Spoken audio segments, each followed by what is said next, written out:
All right, so we just covered a little bit about who is a bystander or what is a bystander, and now we want to talk about the types of bystanders. So we actually have two types of bystanders. We have an active bystander and a passive bystander. And the passive bystander is someone who is just watching.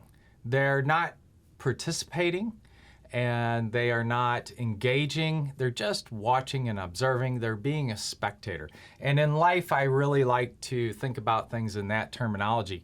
Am I a player or a spectator, right? Am I the person performing the action? Am I in the arena? Am I the one that's involved in the incident? Or am I just sitting on the sidelines watching? And as we look, bystanders are sitting on the sidelines watching, generally speaking. And we want to be active. We want to be engaged in it, but in the right way. So there are those two types, active and passive bystanding. And we want to be an active bystander in a positive direction. So if we take a look at that active bystander and we break this down, we can break it down into two components. We can be an active positive bystander, or we can be an active negative bystander. And we certainly don't want to be the negative. The negative is the one that is joining in the negative behavior. You're adding to that negative behavior.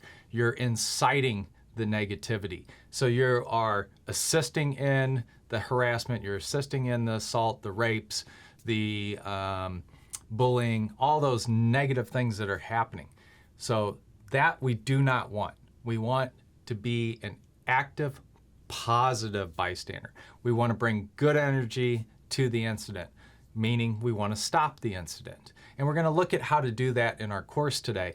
But basically, just know we have what it is to be a bystander. It means we're witnessing an event, usually a negative event. It's in real time, generally speaking.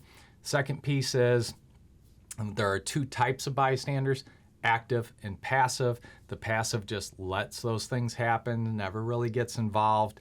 And the active bystander gets involved, and then we break it down a little bit further and we say positive or negative, and we want to be that positive, active bystander. Okay, so that is a little bit about what a bystander is. And now we're going to jump in our next topic about the bystander effect.